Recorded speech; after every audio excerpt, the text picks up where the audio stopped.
Kasako Media, tunaangazia maisha, tunaandika kesho.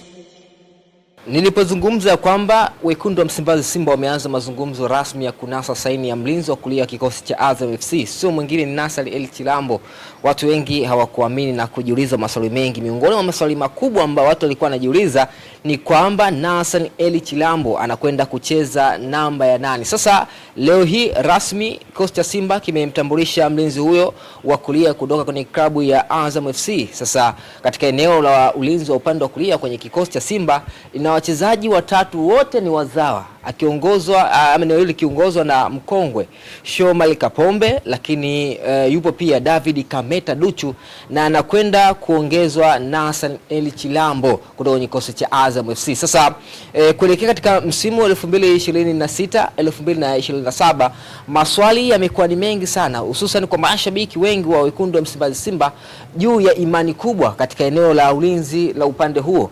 Watu wengi ama mashabiki wengi wakiamini labda wekundu wa Msimbazi Simba kuna haja ya kuongeza mchezaji mwingine wa kigeni katika hilo eneo, ili mradi aweze kutengeneza ushindani ambao utasababisha timu ipate manufaa makubwa. Lakini hivi sasa katika eneo la ulinzi upande wa kulia kunako kikosi cha Simba yupo Nassar El Chilambo pamoja na David Kameta Duchu, bila kusahau mkongwe Shomari Kapombe ambaye yeye amehudumu kunako kikosi hicho kwa misimu mingi. Misimu nenda misimu rudi, bado still anaendelea. Pia Simba inaendelea kuimarisha kikosi chake kwa wachezaji kadhaa kuendelea kutangazwa hapo.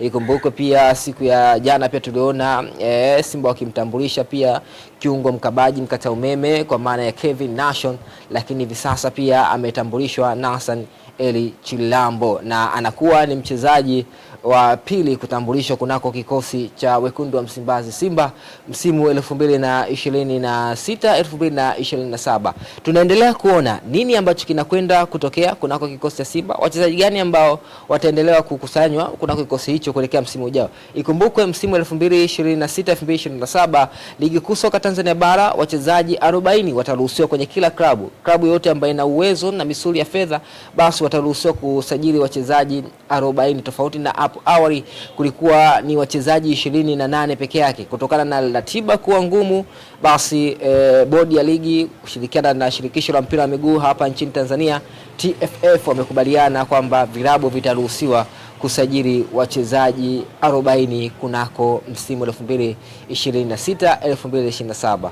Mimi ni Funga Meza Jiara.